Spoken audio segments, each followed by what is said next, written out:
Good. So Dan, Sal, welcome. Thank you very much for joining us. I know that it's a bit early for you and it's a bit late for us, but at least you have better weather than we do have here. So welcome to this webinar and welcome all the colleagues who are here. As you know, since lockdown, we've had to rethink and imagine how best we can continue to present STIAS space in a way that continues the basic way that the Institutes of Advanced Study do provide spaces for the creative, as a creative space for the mind.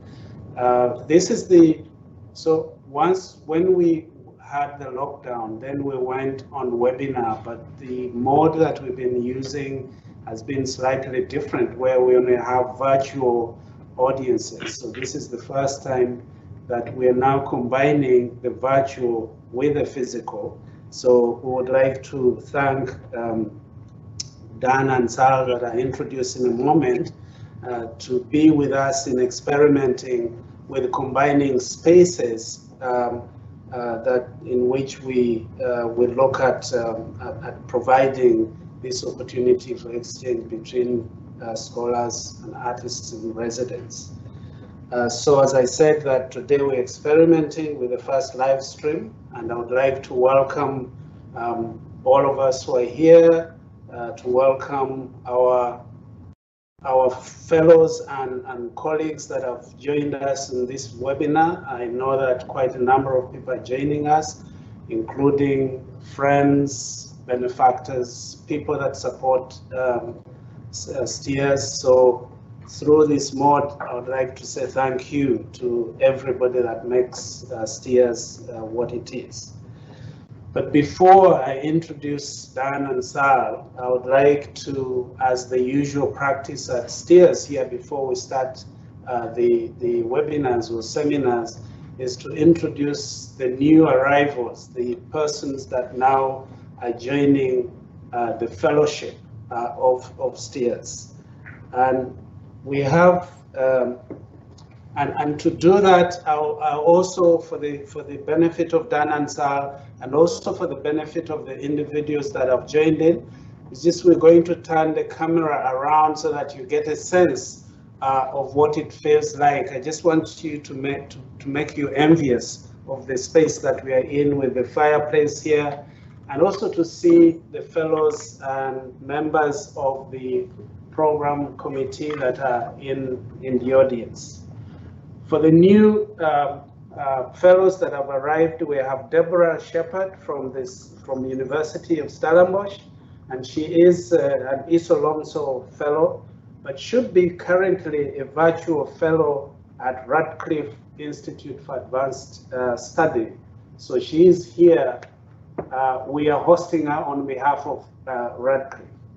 We do also have Christine Hobden from Fort Hare University. She's also an Isolomso, and she is for her second residence. And then we have Stephanie from the Baywood Center for Research and Education.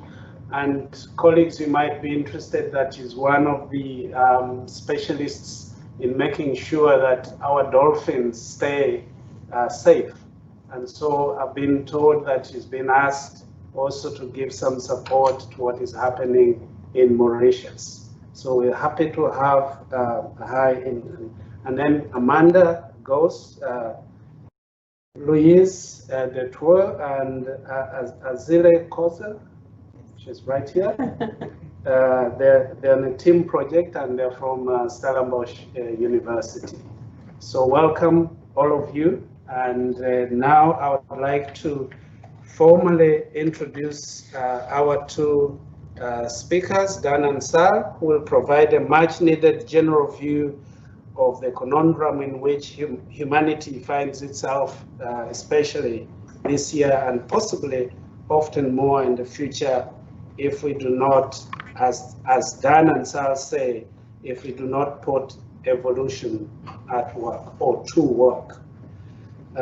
Dan Brooks is an adjunct research professor at the University of Nebraska-Lincoln and also professor emeritus at the University of Toronto in Canada. He is also the owner of Dan Brooks Photography. He has held several distinguished senior fellowships, including at Linnean Society of London, the Institute of Advanced Study Collegium in Budapest, at the Curitiba in Brazil, where he spent, I think, more or less like 2 years. And also he is a STIAS fellow. He was here in 2017.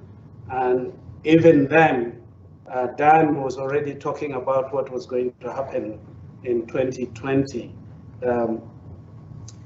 He's a secretary for the International Organization for Systematic and Evolutionary Biology, and was also a vice president, public affairs and outreach of the International Biogeography Society and council member of the International Organization for Systematic and Evolutionary Biology. Dan is listed in the American Men and Women in Science, in the Canadian Men and Women in Science, and also in the Canadian Who is Who. So if you want to go to Canada, Dan should be the one that introduces you to Canada. He's cited, he has over 16,000, probably 20,000 citations, so he really is an authority in.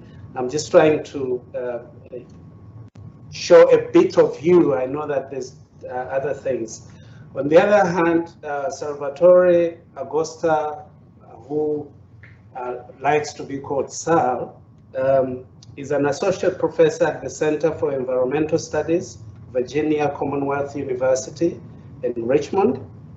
He had his PhD in biology from the University of Pennsylvania, the US, and his 2 postdocs, one from Wilkes University and also at the University of Toronto. I think probably that's when you got together with Dan at that time. He's published in the journals including Ecology, in the Environmental Entomology, in Evolution, and also in the Journal of Physiological and Biochemical Zoology, among several of the journals that Sal has published in. It's interesting to note that both speakers have been working for quite some time together, and that this year they've published 2 books, one on the Stockholm Paradigm, which is published by the University of Chicago Press, and the second one published by Springer, which is the major metaphors of evolution, Darwinism, then and now. So I would like to present Dan and Sal, and Sal will speak first, and then we'll hand over to Dan, and after that we'll ask Christoph to moderate the questions and answer session. So welcome again, and it's good to see you and to have you all virtually and in the presence. For those who are here, you can also enjoy the fireplace. Thank you.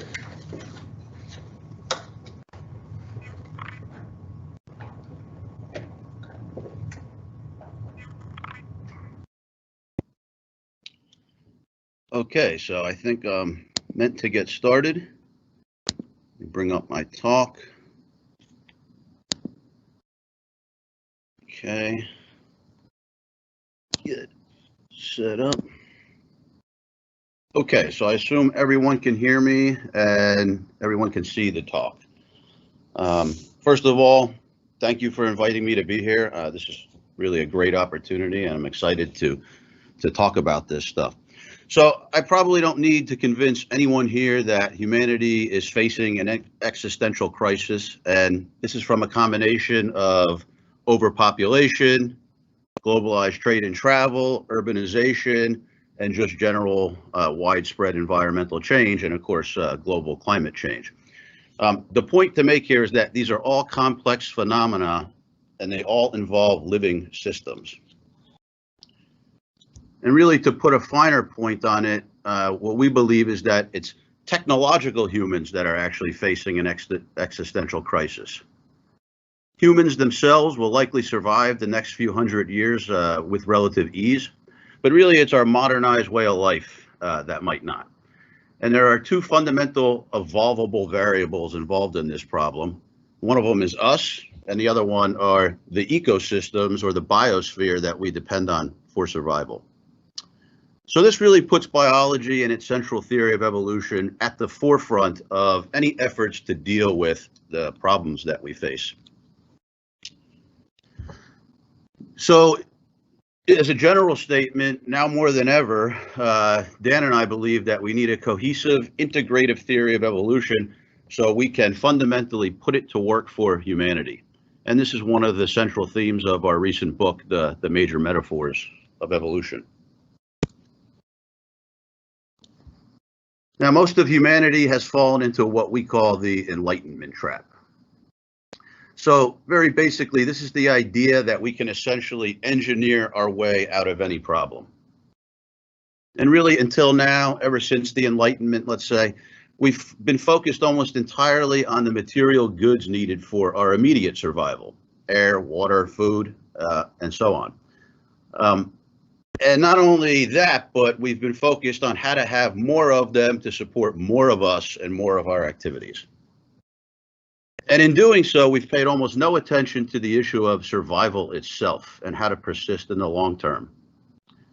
This problem is neatly summarized by the tragedy of the commons, which has become an umbrella concept really for environmental studies. So the tragedy of the commons is the idea that individuals using shared public resources, the commons, only on their own behalf may produce negative outcomes for their society at large. The tragedy. In the tragedy of the commons are traditionally thought of as, again, material goods and services. And the tragedy is to lose or deplete or destroy these material goods and services. And the fundamental way that humanity has tried to address the problem is by focusing on growing or engineering more commons to provide increasing material goods and services to increasing amounts of people. And that's generally how we've thought about the problem. But there's something fundamentally wrong with the idea that growth is the point. So for certain, growth is an inescapable aspect of life, but by itself, growth just leads to more conflict. So it's no surprise that our growth-based socioeconomic theories have largely failed and are only making the problem worse, or the problems worse. So if we think about the central metric for comparing national economies, for example, it's the gross domestic product, or the GDP. And what is the GDP all about? It's all about maximizing the production of material goods and services over a certain period. So essentially, the global economy is a linear economy where the goal is to grow the most as fast as possible, which inevitably leads to more conflict. So if it's not growth, then what is the point? Well, the point of life that Darwin identified with his theory of evolution is indefinite persistence. Evolution is about surviving, not necessarily thriving. Growing the most, or growing the best, or growing the fastest, these are not really the key to indefinite persistence. They actually create more conflict. The key to persisting indefinitely is having an adequate response to keep surviving when conditions change. So the key to persisting is having ways to resolve conflict, not just ways of making more conflict. So the point is to sum it up in one word, to be evolvable. And being evolvable essentially means, or in essence means, being able to cope with change by changing.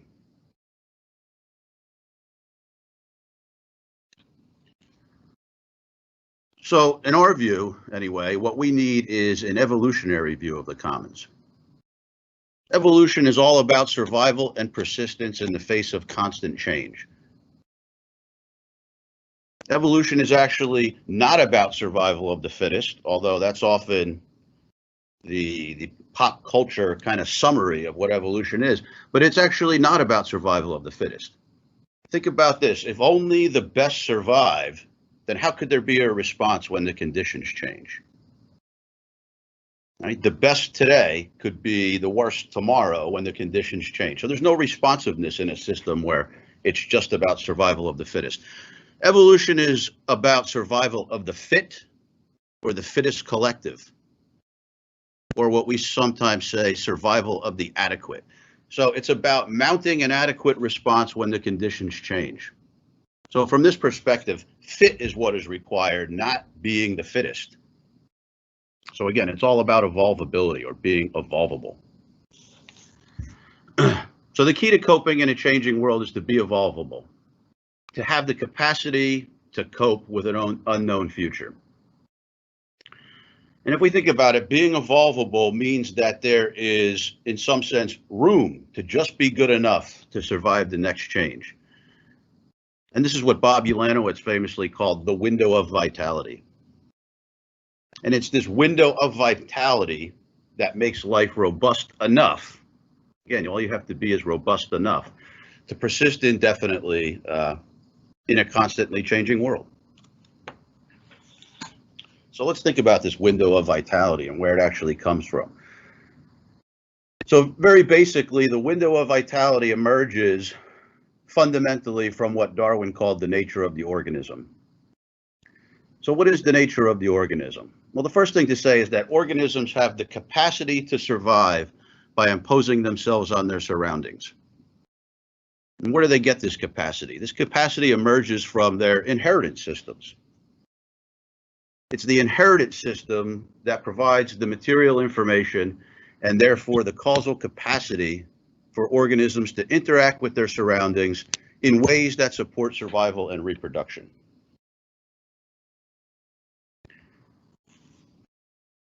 And moreover, the nature of DNA-based biological information, or the inheritance system, is that it's digital and combinatorial. So there's always indefinite variation in realized information, or realized capacity. And as the inherited system diversifies and evolves, this information grows. But along with realized information growing, so does potential information. We're going to look at this in a second here. So this dynamic of realized information growing along with potential information was first modeled and described by Dan and his colleague Ed Wiley in the 1980s. And this is what we're looking at here. So we're going to call this the Brooks-Wiley dynamic. And it describes the evolution of informational diversity, or capacity space, and how it grows over time in biological systems. Now, the idea here is that as life evolves and diversifies, realized capacity grows, but potential capacity grows even more. As the system evolves, there's selection for functional integration that leads to a buildup of correlations in the system. Genetic correlations are the easiest one to think about, but there's other types.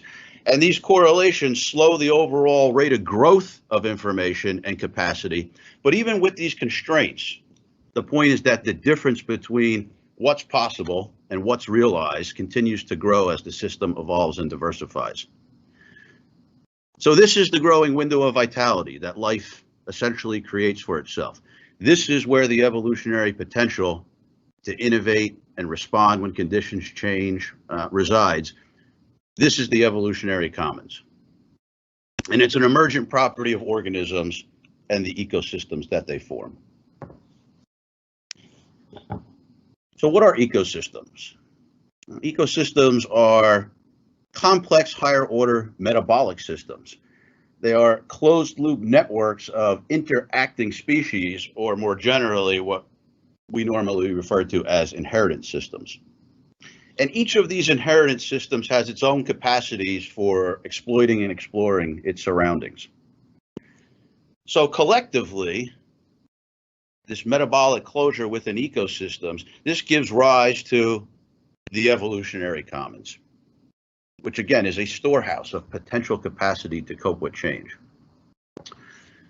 Moreover, the amount of evolutionary potential stored in ecosystems is proportional to the capacities of the constituent members, and in particular or specifically their capacities to explore new opportunities in fitness space when the conditions change. So this leads us to another way to think about the potential stored in the evolutionary commons, and this is the concept of sloppy fitness space. And very simply, we're going to say that to be evolvable, fitness space must be what we call sloppy. So what do we mean by that? So what is fitness space? Very simply, we'll think of fitness space as the set of conditions that support non-zero survival and reproduction. And we can think about this for a given organism, a population, a species, or again, very generally, an inheritance system. And the difference between fundamental fitness space, what organisms could be doing, and realized fitness space, what organisms are actually doing, is proportional to how sloppy fitness space is. And again, the essential point is that to cope when the conditions change, fitness space has to be sloppy, not tightly optimized to the current conditions. Otherwise, again, there's no room to respond. Or in other words, there has to be a difference between what organisms are doing and what organisms could be doing to survive and reproduce, or else there would be no opportunity to respond when the conditions change.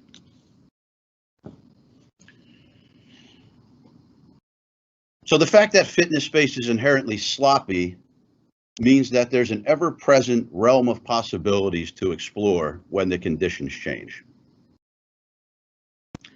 And this means there are many opportunities for what Dan Jansen famously called ecological fitting.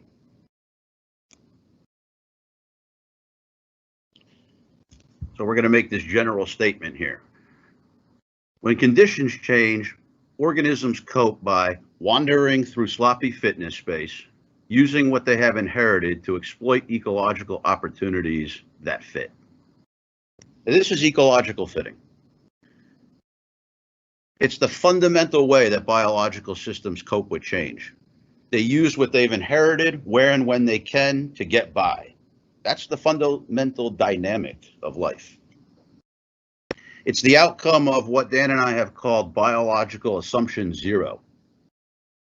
Biological assumption zero states that organisms will do what they can, where they can, when they can to survive and reproduce within the constraints of inherited capacity or history and opportunity.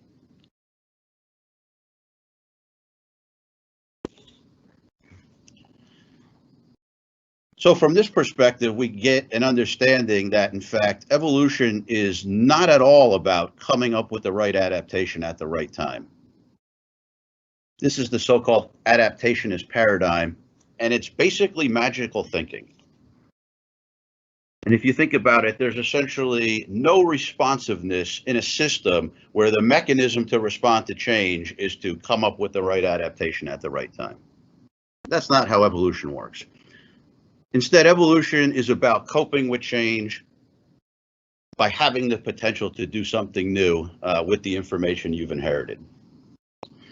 So a very clean example of this is looking at the transition of vertebrate tetrapods from water to land.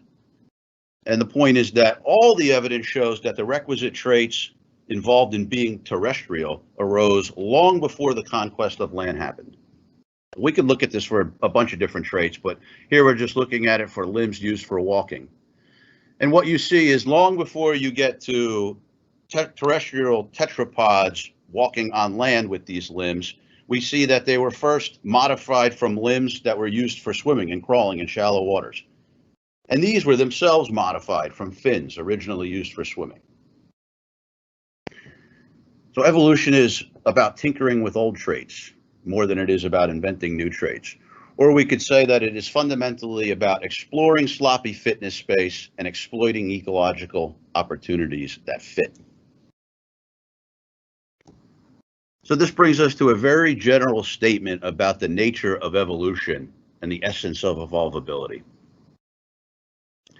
The nature of evolution is the potential to exploit and explore the surroundings, with the ability to emphasize one or the other given the conditions. So how do organisms or living systems accomplish this? Very fundamentally, living systems use metabolism to exploit their surroundings as much as possible, using what they've inherited to stay alive. In staying alive, living systems use their inheritance systems to extend themselves in time by reproducing, or in essence, by constantly exploring the realm of possibilities for ecological opportunities that fit. So to sum this up succinctly, we can say that living systems therefore maintain the potential to both exploit and explore their surroundings, and this is how they persist in an ever-changing world full of conflict. So this is how Dan and I have visualized this process of biological systems fluctuating between, on the one hand, exploiting, and on the other hand, exploring fitness space in response to changes in their surroundings. So in the figure, we see circles connected by lines, and this represents an inheritance system, a population, a species. It really doesn't matter, however you want to think about it. And the outer shape represents this inheritance system's fundamental fitness space. And the portion of fundamental fitness space that the inheritance system is occupying would be its realized fitness space. So let's begin. To begin, the inheritance system is maximally cohesive or connected, and therefore specialized in its fundamental fitness space. So in this condition, fitness space is what we would say maximally sloppy.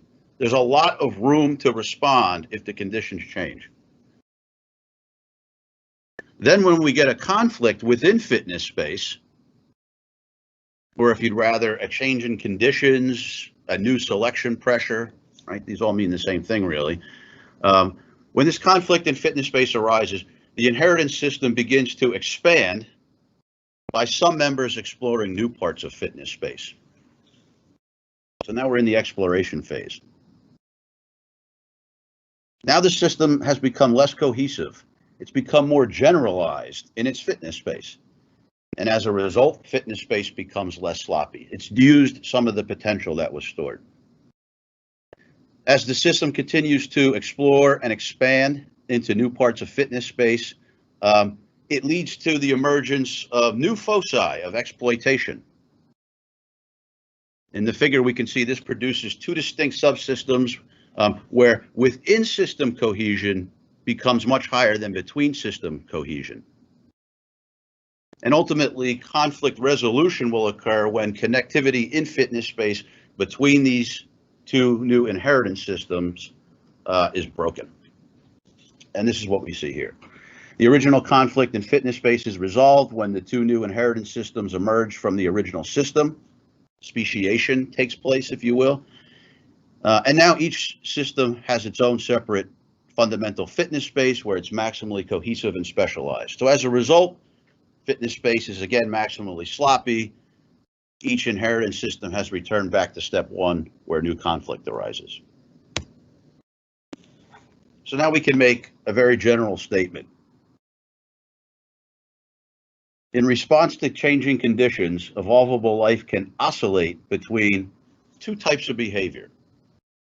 Exploitation-biased behavior on the one hand, which involves specializing in fitness space and accumulating and storing potential, and exploration-biased behavior on the other hand, or generalizing in fitness space or using this potential.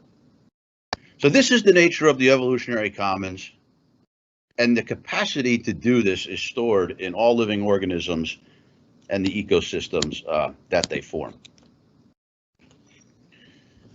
So very quickly, we can witness just how much potential there is in the evolutionary commons by looking at the aftermath of mass extinctions. And the point here is that after each mass extinction, there's a large loss of standing diversity. In this case, we're looking at animal diversity. But this is always followed by a period of mass evolutionary renewal. And let's not forget, the most recent mass extinction killed the dinosaurs, but also opened the window of opportunity that led to us. So very basically, to put evolution to work for humanity, we need to identify and preserve the potential for coping with change stored in the evolutionary commons, and we must use it wisely. Putting evolution to work for humanity is about listening to the lessons of evolution. So if we ask the question, what is the value of biodiversity? The answer should be that it's a bank account of evolutionary potential. And what follows from this is a very clear message. Preserve as much biodiversity and thereby as much evolution of the evolutionary process and thereby as much evolutionary potential as possible. Be proactive by deploying this potential wisely and by creating systems that mimic this potential. For example, if we ask ourselves what kind of economic system best mimics evolution, the answer would be whichever kind best preserves the potential to cope with change.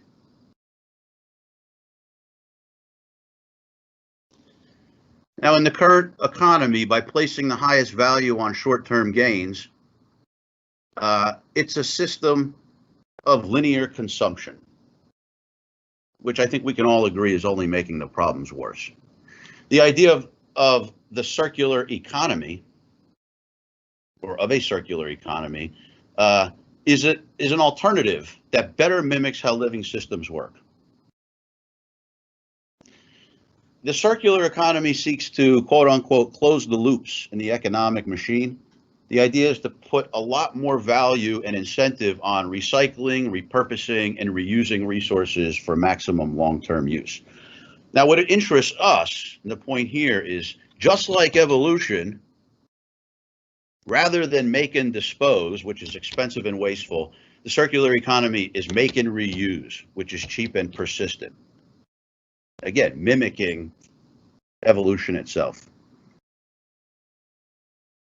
The idea here is that a more circular economy might actually allow technological humans to live more sustainably, to get more out of harvested resources, and probably most importantly, to buy more time to find solutions to the problems that we face. But it turns out just circularizing economies is actually not enough for an evolutionary rethink of sustainability. Again, the contemporary global economy is all about who's making the most profit at the moment. This is a survival of the fittest mentality. From an evolutionary perspective, one-dimensional indicators of performance based only on growth of material goods and services is a poor way to measure the overall capacity for survival.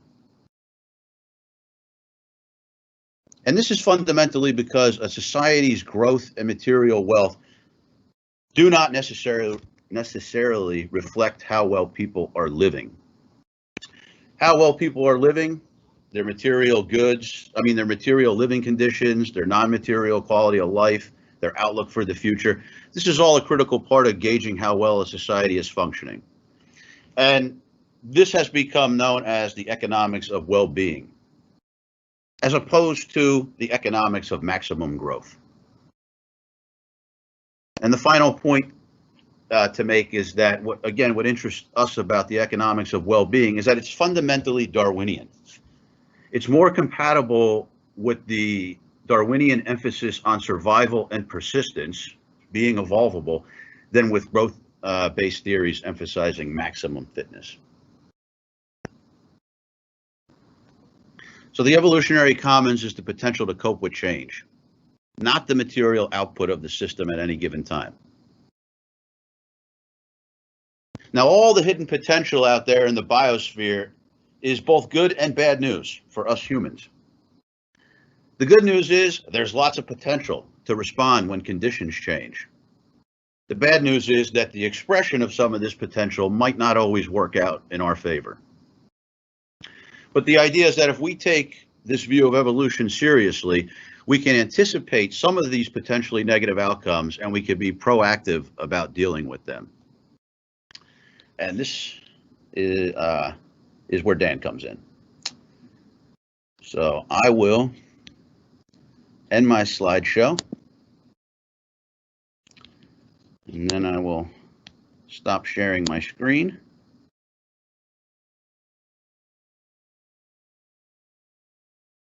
Okay. And I think it should go to.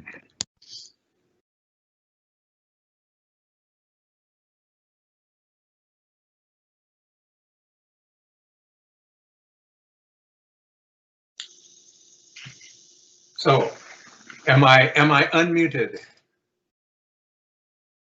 I think so. Okay, so first of all, I'd like to also express my appreciation for the invitation for me and Sal to talk with folks today. Like everyone else, we're sorry that we can't be there in person, but at the moment, it's better safe than sorry.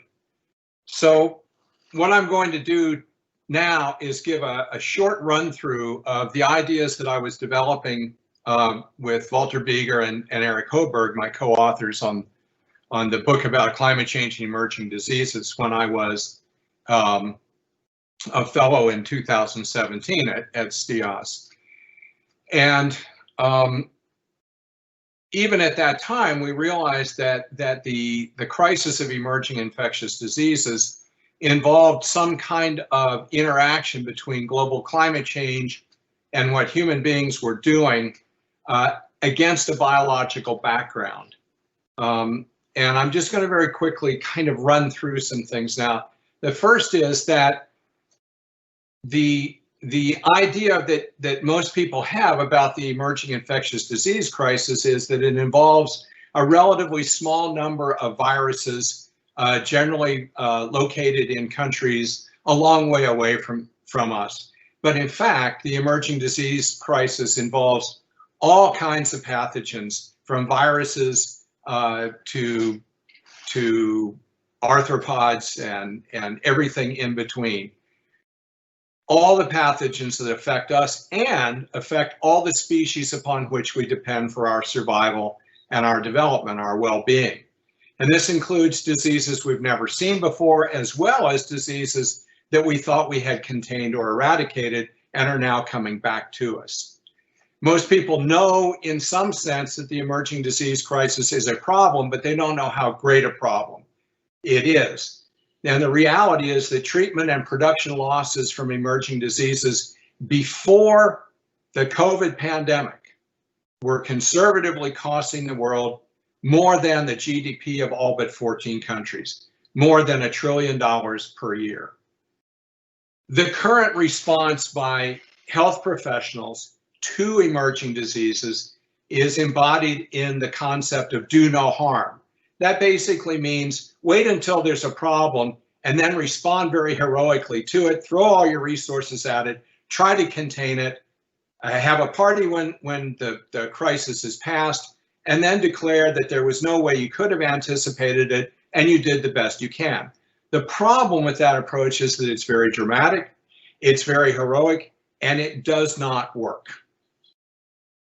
So I'm going to quickly talk about 5 things that most people don't know about emerging diseases that are important. The first is that disease emergence does not require new genetic capacities, specifically allowing a pathogen to adapt to a new host. Emerging diseases, this is the basis of what we call the Stockholm Paradigm. Emerging diseases are expressions of pre-existing capacities given new opportunities. That is, the assumption is that what pathogens are able to do with respect to one given host today, they could do to other hosts in other parts of the world if they were only able to become exposed to them. And this would allow diseases to emerge rapidly everywhere, given a change in conditions that allows pathogens to find new hosts. New genetic capacities only arrive after the pathogen has gotten to a new host, not before. The second thing people don't realize is that there really is a direct connection between climate change and emerging diseases. And it is such a basic connection that almost everybody has missed the point for a very long time. And that is that climate change, more than anything else, leads to movement. Climate change allows and sort of pushes species to move around. Movements of species catalyzed by climate change is what allows them to be exposed to pathogens to which they're susceptible, but they've never seen before. And that means that emerging diseases is an evolutionary feature, not a glitch. This is not something new. This is something that's been part of the evolvable biosphere for virtually forever, for more than 1 billion years. Thirdly, most people don't realize that in fact, human agriculture, domestication, trade and travel, urbanization, all of our civilization have in fact created massive new opportunities for emerging diseases. And fourth, that means that cities are a problem, not a solution to the issue of emerging diseases. Now, very quickly, these are some ways in which our Anthropocene cities, our big, high density, high technology cities are in fact susceptible to emerging diseases. And most of you will realize now that it is the high density urban areas where the COVID pandemic had its greatest impact. Anthropocene cities are warm. They're 2 to 3 degrees warmer than their surroundings. They require a constant flow of energy, water, and material goods in and out, which increases the chances of pathogens moving in and out. They have high population density with low kinship ties. That is, you don't know your neighbors, you're not related to them, which reduces trust and cooperation. The cities are highly productive because of extreme division of labor and extreme interdependency, which means that if certain parts of the system go down, there's a cascading effect and other parts of the system go down. If you have subway conductors, subway drivers who are sick, the entire subway system breaks down, it stops, nobody can get to work. Urban areas provide safe environment for zoonotic diseases in green spaces and in companion animals and the interface between humans and animals that can transmit diseases to us and to whom we can transmit diseases. And finally, the lifestyle of most people, many people in large urban areas are supported by a subclass of very poor people who are largely invisible to public services. They are the people who are least able to stay home if they get sick. They are the people that are most likely to be in a position where they cannot seek medical help, and they will become a source of transmitting diseases and maintaining diseases. In 1950, 30% of humans lived in cities. By 2050, just 100 years later, we anticipate that at least 70% of human beings will be living in cities. So this is a really critical part of the story. Now, finally, most people, including most health professionals, do not understand or do not believe that we can be proactive about coping with diseases. They believe that crisis response is our only possibility. We can't anticipate these diseases. We don't know what's going to strike next. And we believe, in fact, that's not true. So the other side of the Stockholm paradigm is that if new hosts are colonized by new diseases using pre-existing capacities, this is the ecological fitting that Sal talked about, and those pre-existing capacities are predictable, that allows us to anticipate what a pathogen can do when it gets into a new opportunity space, comes to a new place, is exposed to a new susceptible host. And if we know what's coming, that means we can buy time while searching for long-term solutions. We can be proactive. The tactical metaphor for this is what we call finding them before they find us. And it's embodied in a policy position, if you will, a policy idea called the DAMA protocol. That stands for DAMA, for document, assess, monitor, and act. the fundamental services that these proactive Dhamma programs could give us is an understanding of what pathogens are already in the place where you live, but not yet causing disease, and therefore giving us time to teach people how to reduce exposure and how to know the early warning signs before they're overwhelmed by an outbreak. It also allows us to understand what might be coming to us that is not here yet, making it more difficult for a new pathogen to become established, and also knowing the early warning signs if one of these or when one of these becomes established. The Dhamma protocol allows us to focus our research beam. That is, we don't just look everywhere at everything. We look at particular places and particular hosts. We look at the ecological interfaces between the wildlands and managed habitat, forests and agricultural land and urban areas, because these are the places where in one part you have a host that is a reservoir for a pathogen.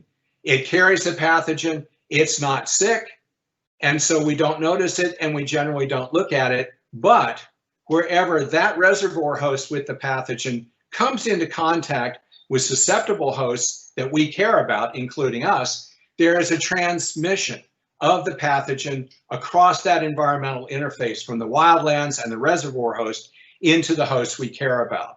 So we also have to focus on the reservoir hosts. Don't focus on things that are just the things that are sick. Focus on the things that are not sick. And the Dhamma protocol, this kind of approach has to be foremost. It can't be an afterthought, because once a pathogen becomes established in a new host, once it emerges in a new host as a result of these predictable pre-existing capacities, then new capacities can emerge. New virulent strains can emerge that are not predictable.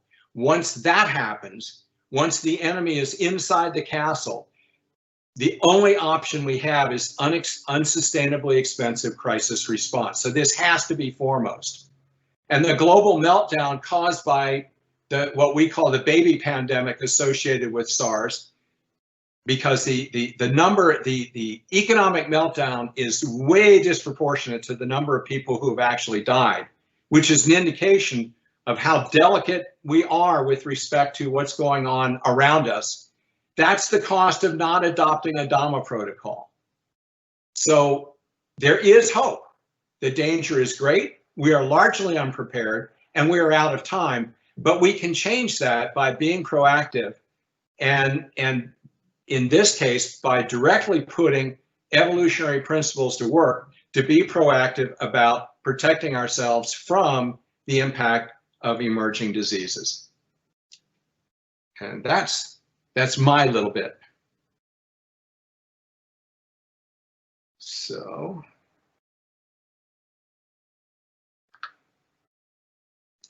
let me unshare.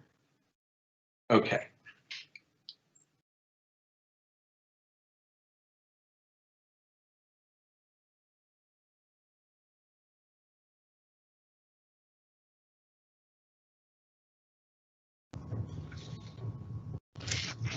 Okay, thank you very much to Sal and to Dan for the presentations.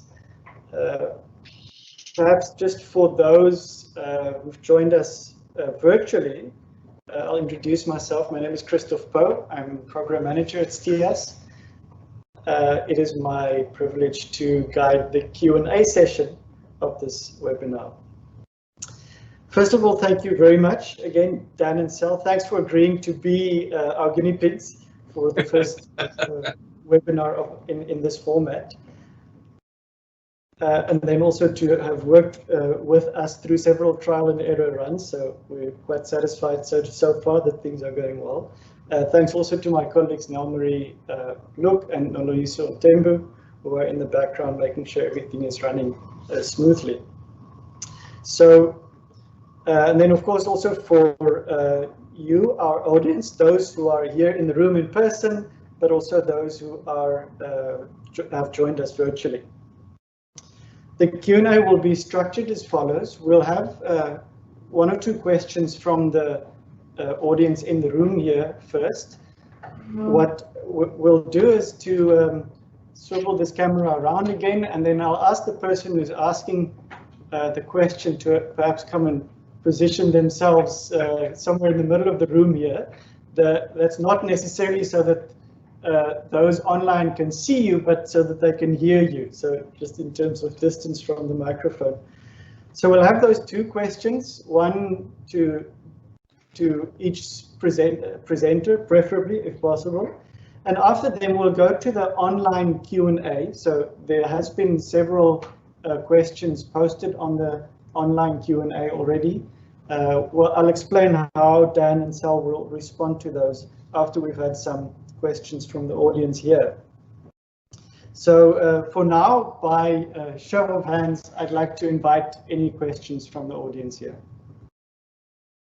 I see one. We'll start with Sue. Thank you very much. Is that loud enough? I hope so. Thank you for that very interesting and rather daunting presentation. I was fascinated by the idea that it's the economy of well-being rather than the economy of growth that best describes the Darwinian understanding of evolution, and the idea of a Dharma protocol. But convincing people of the economy of well-being and the possibilities of the protocol surely require enormous political will, which seems to be at odds with the way most of our countries are engaging with these conversations. So I wonder what you have to say about that. Thank you, Sue. I suppose that was a question to both or either. Are there any other questions in the room at this stage? Okay, similar question from Louis. So I think with that, we'll switch. Let's switch first back to Sal. Sal, if you wanted to hand it over to Dan, you can say so, and then Elmarie will switch us over to Dan. Yeah, well, I mean, I agree.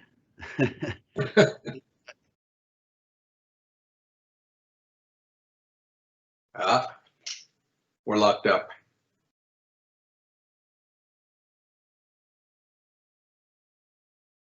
Oh, can you hear me?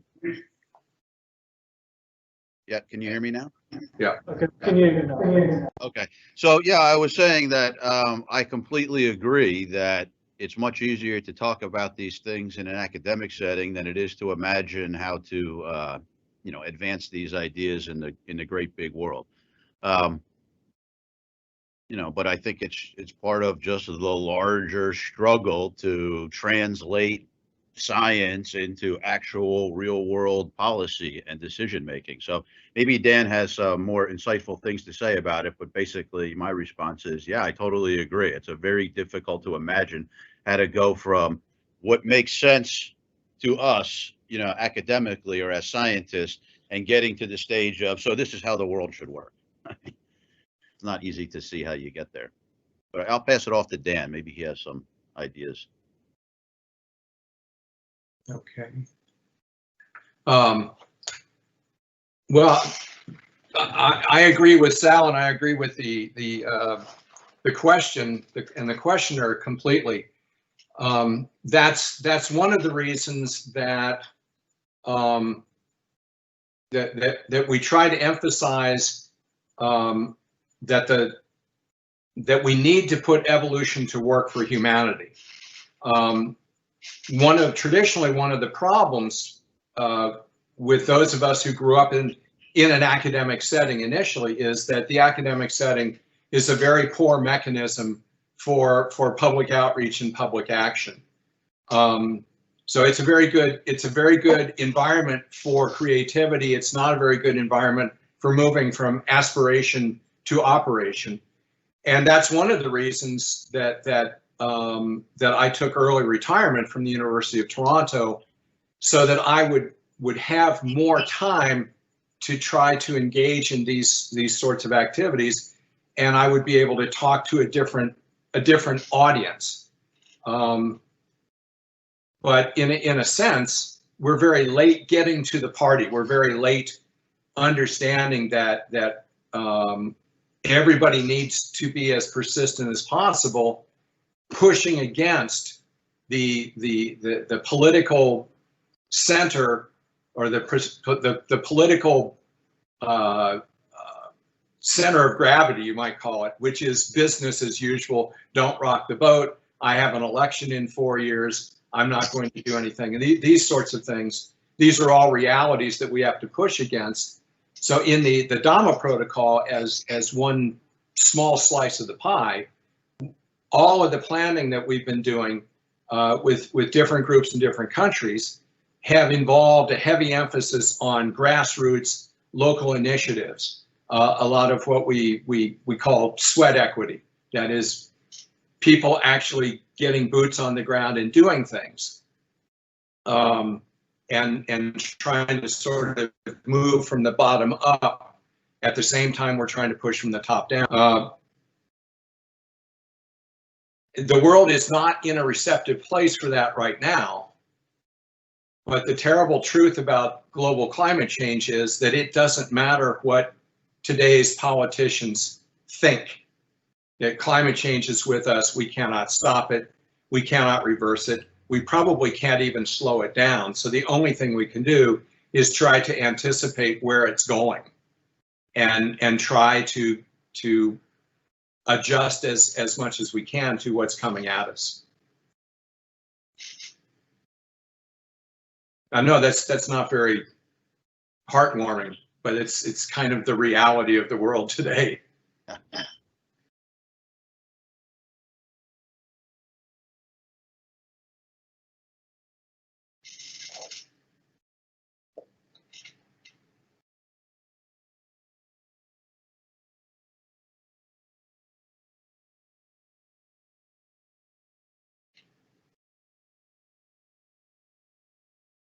The politicians that you have to.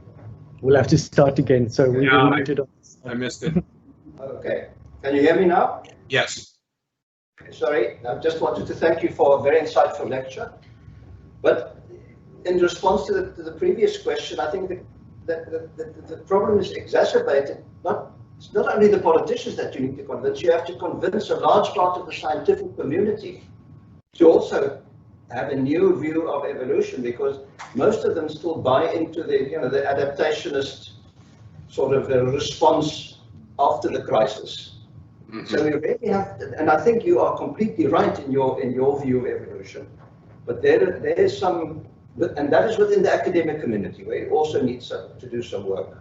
I think by writing the books, so that that is sort of right response from your side.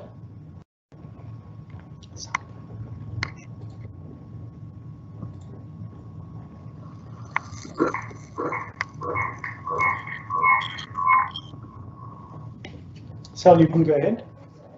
I don't think I'm live. Am I live? Okay. Yeah. So exactly, and that's what the book, The Major Metaphors of Evolution, is pretty much exactly about, and who it's geared toward. It's geared towards the field of evolutionary biology and everything connected to it, making that exact point that we need to rethink how we think about evolution.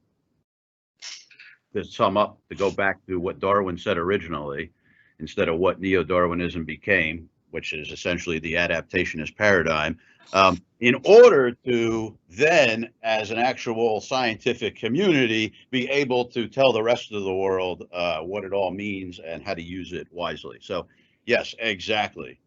You know, our end of how to deal with the problem right now is to first try to talk to our colleagues, other evolutionary biologists, to get everyone on board with how we think evolution actually works.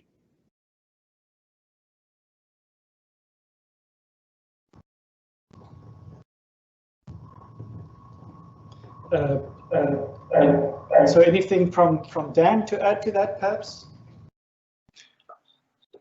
No, I agree. As the second author on the book, I'm completely in support of the first author.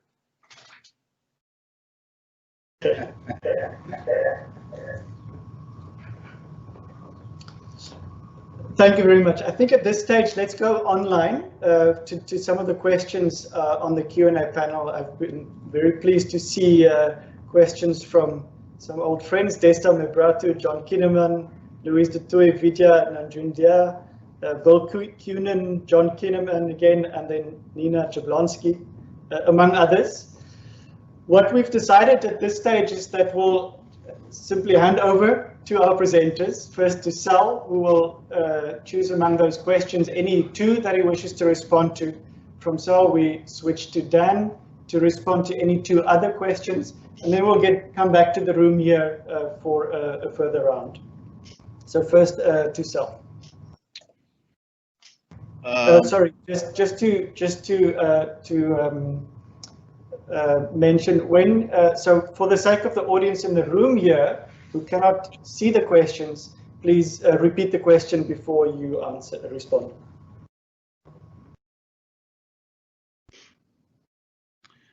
Okay, so I'm going to take this first question by Desta, I think. I hope I pronounced that correctly.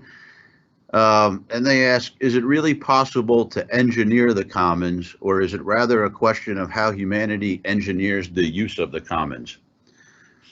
So I think that's an interesting question, and I guess it depends on how you want to look at it, but I think the answer is yes, it's actually possible to do both of those things.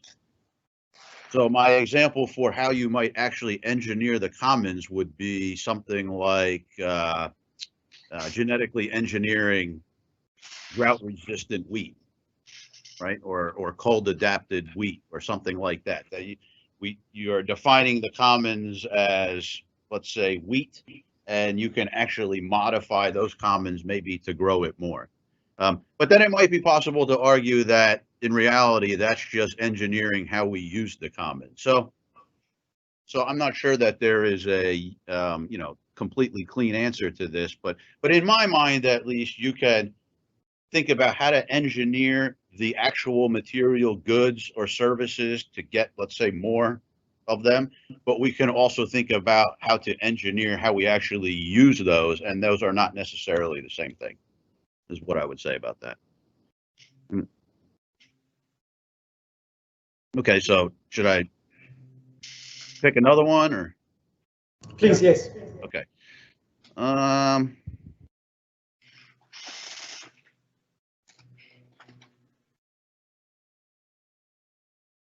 Let's see.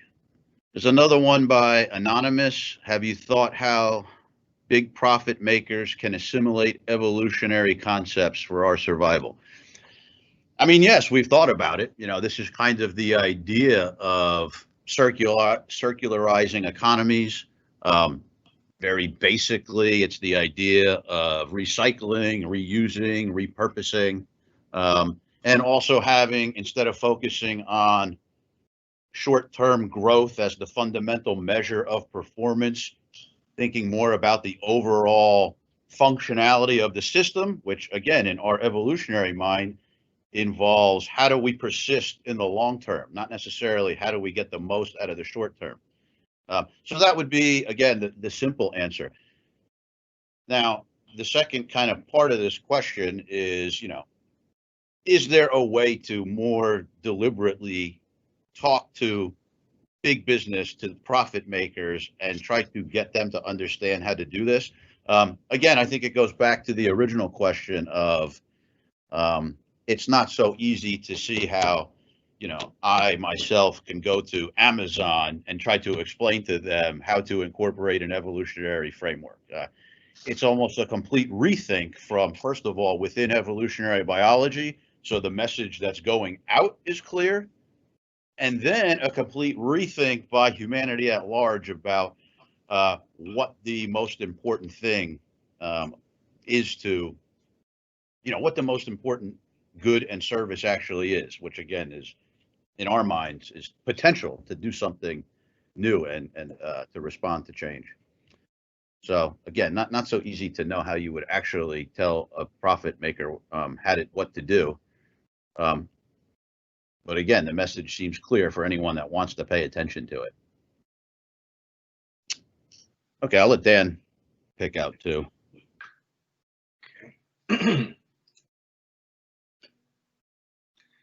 Okay, now I've seen a number of questions scrolling by and then they disappear, so I've sort of pulled some out, the two that I pulled out. One is a specific question from Louise Dutoit, which is a really good critical question, in which she says, if there's all of this immense potential, why are you talking about being able to predict what pathogens are going to do? And the interesting thing about that is this conundrum or this paradox that the more specialized you are, the sloppier your fitness space is and the greater potential for change you have. So let me give a very practical example. If I say malaria, almost everybody listening to me right now will instantly think mosquitoes. And they will be right, even though I don't say which species of malaria, and I don't say what continent on this planet that I'm thinking about. And that's because the transmission dynamics of all the species of malaria everywhere in the world that malaria occur involve transmission by mosquitoes, and not just mosquitoes, but species of mosquitoes in which the female mosquito has to feed on mammalian blood twice. So once to nourish the unfertilized eggs, once to nourish the fertilized eggs, and it's only mosquitoes that feed twice that can actually transmit malaria from one person to another. That's very, very specific, but it's also extremely highly conserved evolutionarily. And as a consequence, all somebody has to do is to tell me that there's a possibility of malaria coming to my neighborhood, and the first thing I say is start looking at the mosquitoes. So that's how you have the ability to predict and we don't actually say predict, we say anticipate. We know a lot about what could happen. Of course, we never know all of the details because this is biology. So that's a really good point.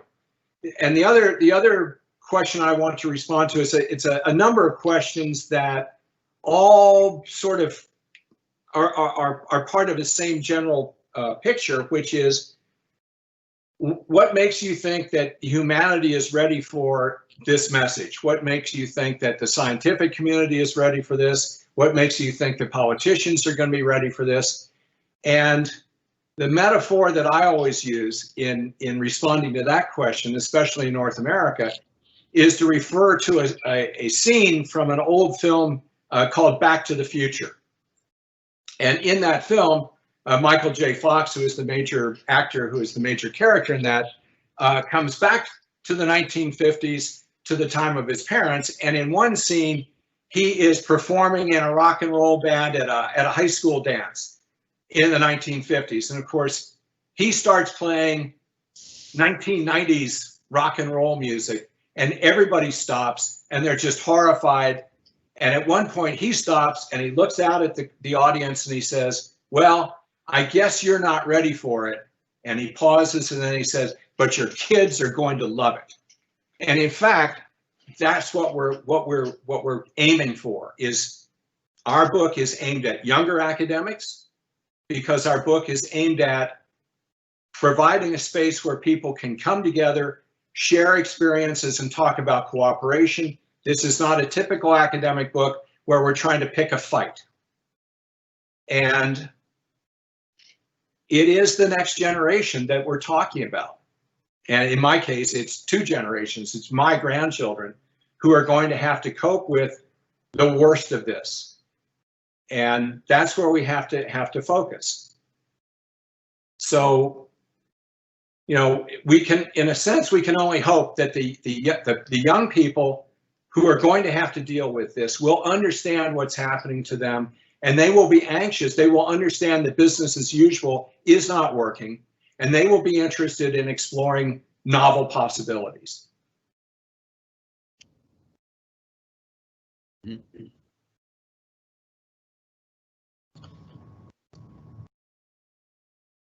Okay, thank you very much, Sal and Dan. just a bit of housekeeping for the presenters' sake. If you wanted to see where the questions go when they disappear, it means they've moved from new to published questions. So Dan, at the top of the Q&A, you can click on published and you'll find all the published questions there. So we'll have another round of questions in the room here. I saw JP Smith wanted to ask a question, so let me swivel the camera over to him.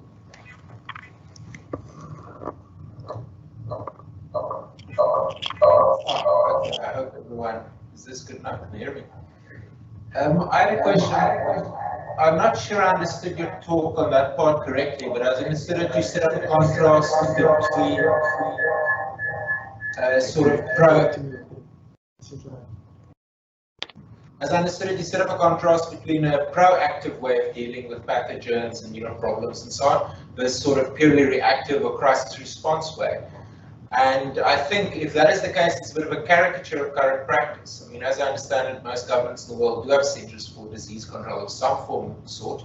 They do stockpiling, they have measures in place, they do studies. Then just if you think about normal sort of laws applicable in most countries, the laws of food safety, what you can transport across national borders. I mean, I can't even land in Heathrow without getting sprayed down by some nice lady.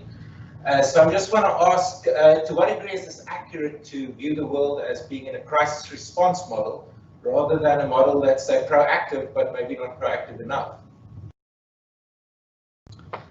Thank you, JP. Was there perhaps one more question from the audience in the room here?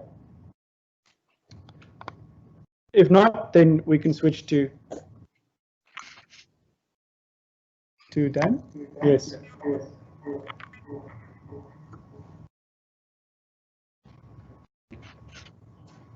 Well, I mean that's a good question, and I don't want you to think that I'm being dismissive in any way at all. But I will say that in general, actions speak louder than words, and there are many both agricultural and public health organizations and agencies on the planet that have wonderful aspirational statements about what they intend to do, most of which does not happen because their funding is tied up with the crisis of the day. I would say, for example, that in the case of the SARS-CoV-2 outbreak, the COVID outbreak, here's what we're looking at. About 18 months ago, China experienced an outbreak of African swine fever that resulted in about a 50% reduction in pork production in China, which led to an increased demand for novel sources of animal protein, which ultimately led to the situation in which animals were being brought from the wildlands into wet markets where they were exposed to other animals, and we know this stepping stone dynamic into human beings with the outbreak of COVID. Now, in 2005, 2 different studies were published by 2 different laboratories in China with international cooperation, identifying novel coronaviruses living in bats in Wuhan, and specifically saying that there was a potential threat of a zoonotic outbreak in those. In 2007, there was another article that said, not only is there a potential threat, but the wet markets in Wuhan are the primary place that this outbreak could happen. And if there is an outbreak, the first thing we would see would be a massive increase in exotic pneumonia syndromes. It was not until 10 years later that the Chinese government actually created a virology lab in Wuhan to begin studying this possibility. And they were simply overtaken by events because they were not appropriately proactive. So it's true that a lot of people understand that being proactive is possible and should be done. It is not true that the people who have the ability to say yes are actually allocating funds for those particular kinds of activities.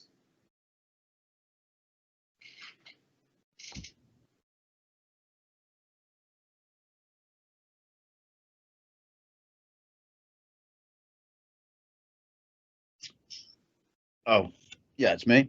No, I just was going to add to that, that it's also true, yes, that they're, for example, not, you know, having customs at the airport and anticipating that people may be transporting pathogens and things like that. That is being proactive. But another part of this that we're saying is that it's being proactive in that way is not the same as being proactive from the standpoint of evolution.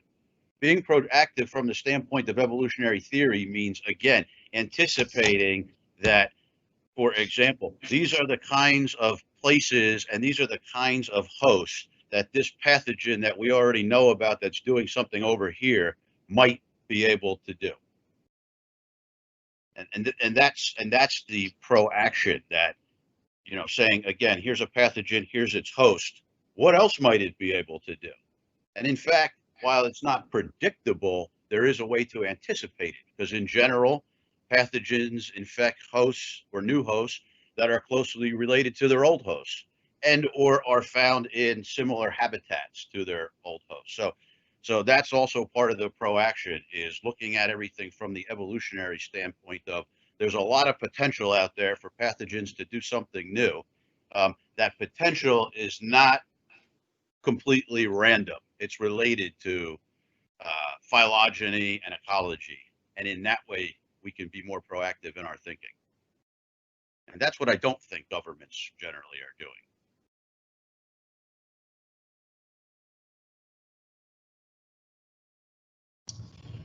Great, thank you very much. So we'll have one more question from the room here, and then in the meantime, I'll ask Sal and Dan to scan through the questions again, because after that we'll switch back to the Q&A panel for your responses. So first here, Louis has a question.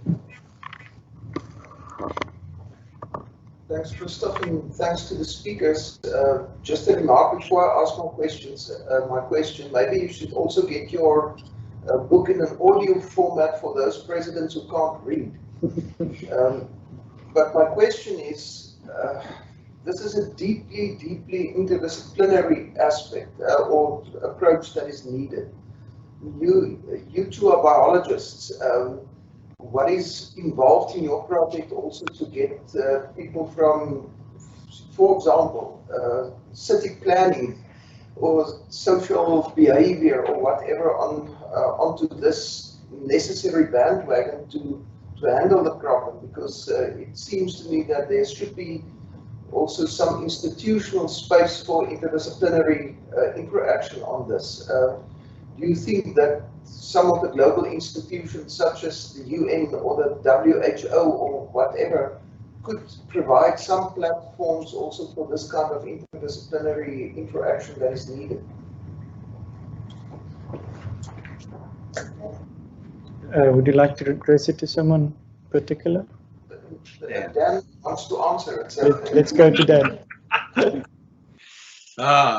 Multi-part answer. The first part of the first part of the answer is that I have been extremely fortunate over the last 10 years to have had the opportunity to be in places like STIAS, where I had the opportunity to talk to people who were not biologists, to talk to people who were not natural scientists, to talk to the kinds of people who are a necessary part of a much larger audience that's going to be required to get these sorts of things done.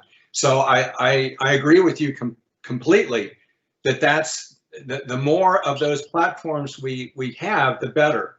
One of the things we say in our current book, the reason that we decided to talk metaphorically about evolution was because metaphors are a way for people to talk to each other.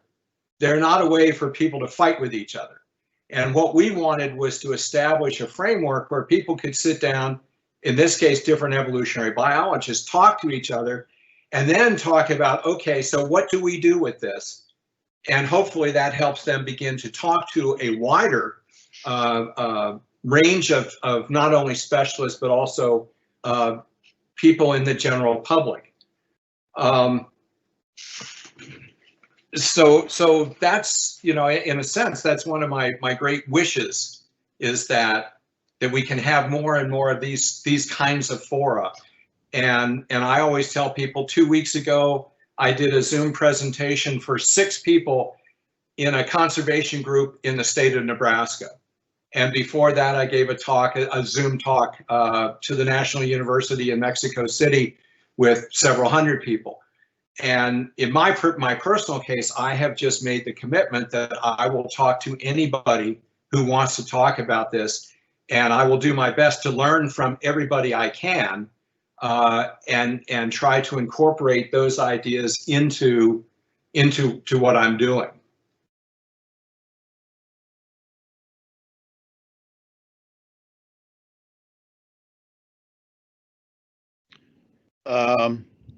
Yeah, no, I don't have much to add to that. Again, I'm a biologist, we're biologists. Part of the way we get the message out to a more diverse group and bring in more diverse people is by essentially doing, you know, what we're doing, which is interacting with people outside of, you know, outside of biology, and giving these kinds of presentations to hopefully get the message across that was implied in the question, which is this problem. Evolutionary biology has one something to offer for part of the problem, which is a theory for how to move forward and deal with how we interact with the world. But obviously the problem is cuts across all kinds of disciplines and facets of society and human thinking. So ultimately, we can do 2 things as evolutionary biologists. We can do our best to provide that theory, right, from our particular discipline, and we can do the best we can to try to show that it's a much larger issue and other people should be involved. And, you know, I don't think there's any question that other people need to be involved, from biologists to economists to, you know, everybody from all walks of life, ultimately. Yeah.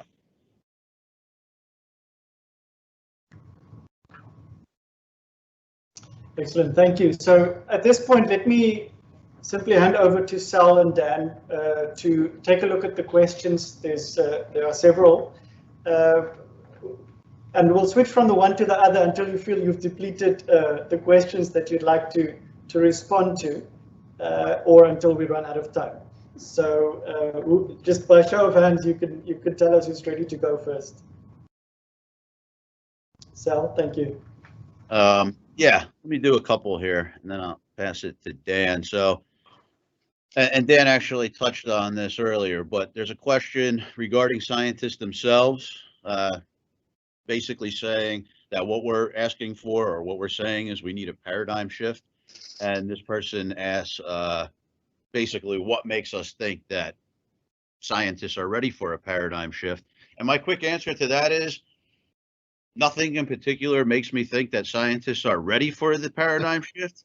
But from my perspective, what matters is that I'm convinced that we need it. So I don't know if scientists are ready for the paradigm shift, but I certainly am not shy about saying that, you know, I think we need one. Okay, this next question is long. There's several parts, but I wanted to pull out one part of it because it's something that Dan and I have actually talked a lot about. And the person asked, do you feel that there is adequate sloppiness to our human fitness space to survive the coming changes, or is there a real risk that we are already in an evolutionary dead end? And I think that's a great question. And this is actually, you know, one of the things that Dan and I have been talking a lot about for our next book about the evolutionary commons. And we think that possibly that what's going on with humanity right now is, in fact, that we are very spread out We are very generalized. We're using up a lot of our fundamental fitness space already. And in fact, there may be an issue of there not being a lot more wiggle room. So we ask ourselves the question, 1,000 years ago, 5,000 years ago, 10,000 years ago, when the environment changed, how did people respond? Well, they moved in physical space, right? They moved somewhere else. If your habitat is drying, move somewhere where it's not drying anymore and find new habitat.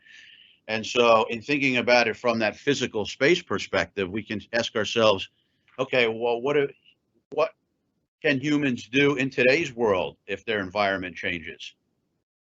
Well, they can move, but there's not a whole lot of places to go.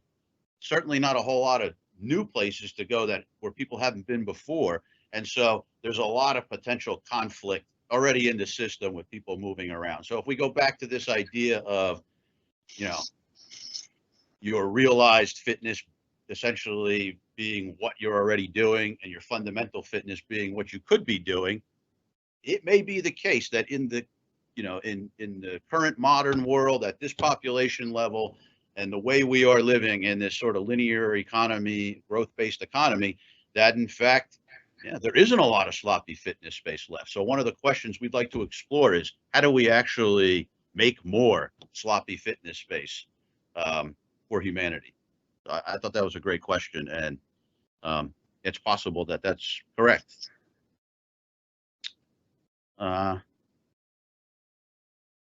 just take one more before I pass it off to Dan, because I think this could be pretty short. There's another question about what the relationship between evolvability and the bet hedging hypothesis or bet hedging might be. So I think there's, a pretty close relationship here, that in fact, part of being evolvable is, again, having the ability to cope with change. The only way to have the ability to cope with change, unknown future change, is to retain some potential to do something new. So the bet hedging would come in. The way bet hedging works in evolvable life is that it can't all be about simply exploiting your current conditions the most or the best. There's essentially no bet hedging built into that situation. You're essentially assuming that tomorrow is going to be exactly like today. So there's inherent bet hedging built into evolvability. Essentially, inherently, evolvable life hedges its bets in a way that leaves room to do something different tomorrow. So that's how I would make the connection with the bet hedging hypothesis. And okay, I'll pass it off to Dan now. Okay, I'm going to address two categories of questions that have come through. One of which has to do with some ideas about surely there must be something good about cities. That's a caricature of some of this, because all we do is talk about the negative aspects of cities. Of course, there are many benefits of cities. So we're talking about, because we're evolutionary biologists, we never talk about anything optimal. We talk about trade-offs. We talk about costs and benefits and what works best at a particular point in time. So the idea, and people like Hillary Brown at the City University of New York, who is an architect who's done a lot of work with circularizing economies and revitalizing rural areas. Part of the idea is to try to figure out ways to mitigate the downsides of large cities in ways that also retain the benefits of large cities. And so one of Hillary's ideas is to think in terms of highly connected, cooperating, small urban areas that share resources among them. And so at one level, they avoid the huge density problems and connectivity problems of enormous cities, but collectively, they're able to maintain a lot of the benefits of large cities. So this is one general kind of approach to things. And the same can be said about things like the economics of well-being and so on. And the other thing I want to talk about, because there are a number of questions in here that involve finances in one way or another. Who's going to pay for this? How much is this going to cost? And the short answer is,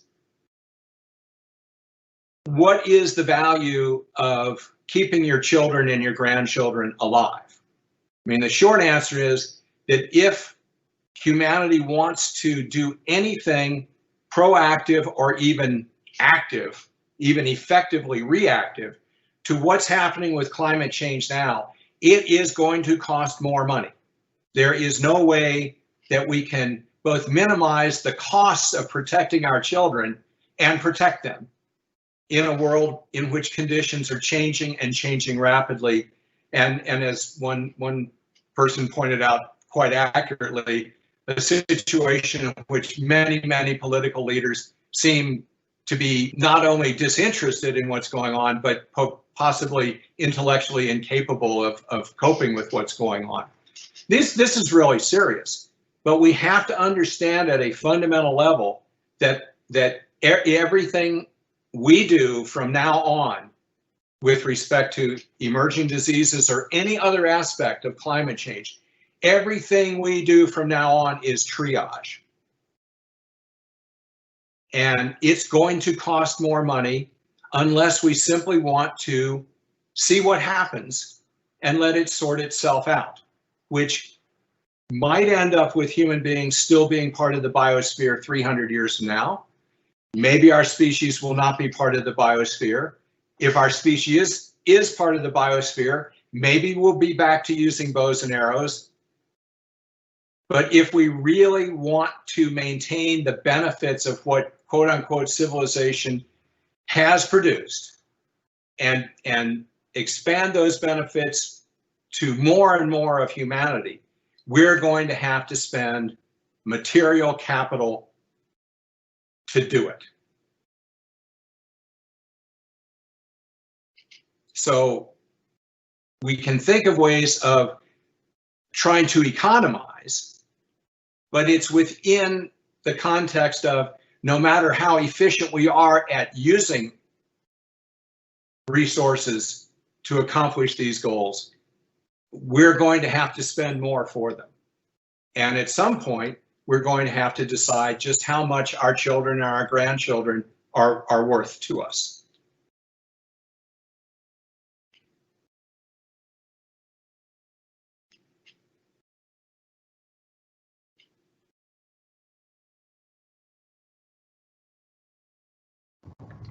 Okay, so thank you very much for those responses, Sal and Dan. We're at about 90 minutes in our seminar, which is usually the time that we try to bring things to a conclusion. Although I did have a wish to put you a little bit on the spot with one of the questions that you'll see there from Nina Jablonski. So you'll see it's a long question, and towards the end she says, to me this whole pivot is about the nature of leadership and communication emanating from leaders. Humans are imitative and suggestible and status conscious. They are good at following strong leaders, not always prescient and proactive leaders. So what are both of your thoughts on the real future? Let's have short final concluding responses to this, or anything else that you'd like to add, first from Sal and then to Dan.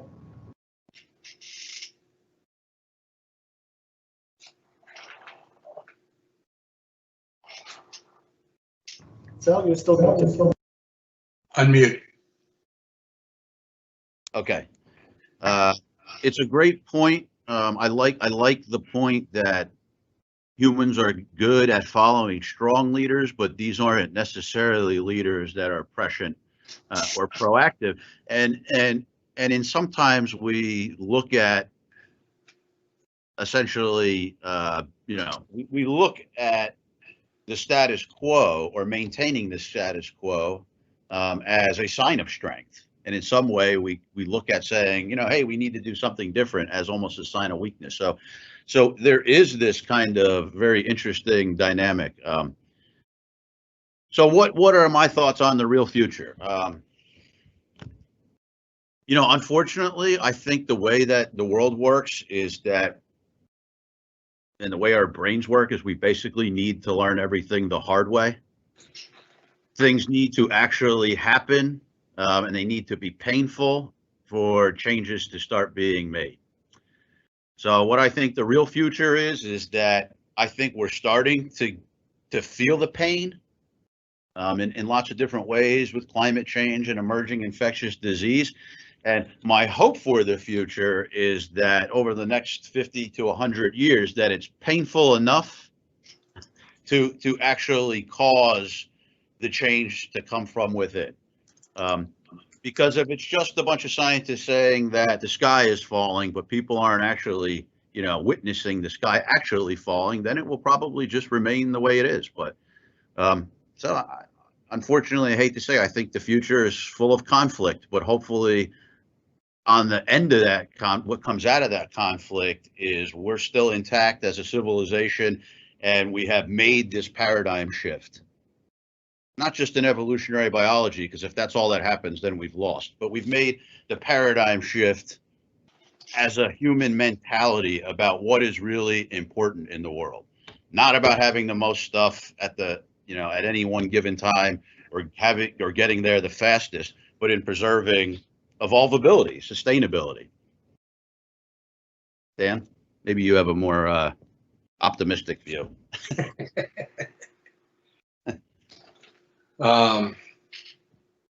Okay. In 1958, one of the icons of 20th century ecology, Charles Elton, published a book, and the last chapter was devoted to climate change and humanity. In 1958, Elton said, "Humanity has never experienced the magnitude of climate change that is coming at it. We're unprepared, and the two major outcomes of that climate change are going to be conflict and migration." And so here we are, many, many years later. We have burned up whatever amount of time we had to do something. We've burned up a lot of that, and it's not useful to say, "Oh, look, he was right," without learning from that. When Eric and Walter and I were, when I was at STIAS, and Eric and Walter and I were writing the Emerging Disease book, we came to two fundamental conclusions. One was that we felt that there would be countries that would be what we came to call too big not to fail. Now, these are countries who felt that they could take care of themselves all by themselves without cooperating with their neighbors. And there's a news report today that the United States has just announced that it will not join with the rest of the world in a global cooperative search for a COVID vaccine. And there's only one country that is going to be damaged by that policy. And so that's one very possible outcome. One of the most difficult points that I found, sort of a silence maker in my presentations about policy and emerging diseases, is to end the talk by saying, we're not going to survive unless we learn how to cooperate with other people, and most importantly, unless we can learn to cooperate with people we do not like very much. If we can't do that, then we truly have no hope. But human beings are in fact capable of cooperating. So part of the answer sometimes is trying to show people how it's really in their benefit, their own benefit, to cooperate with people they might not like that much.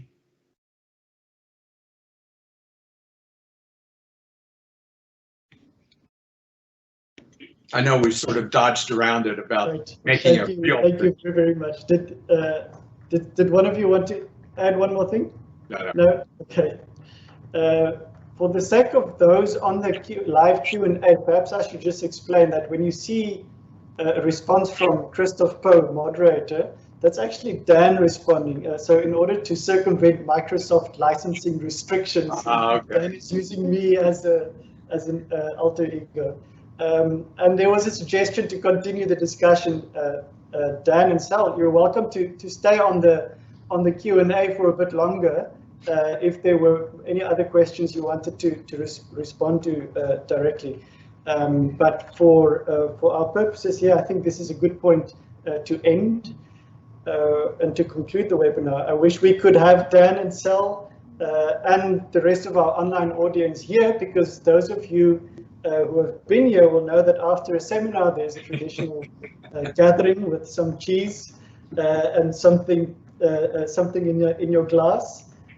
So at this occasion we'll toast to being evolvable. So we gladly offer the invitation to the audience here. We have come to the point where we have to greet our online audience. Thank you sincerely for joining and for staying with us. And again, our very, very deep gratitude to Sal Agosta and Dan Brooks. We are excited about your important work. We look forward to its continuation. So a very good evening to you all. I think the audience here can help us conclude this with a final round of applause.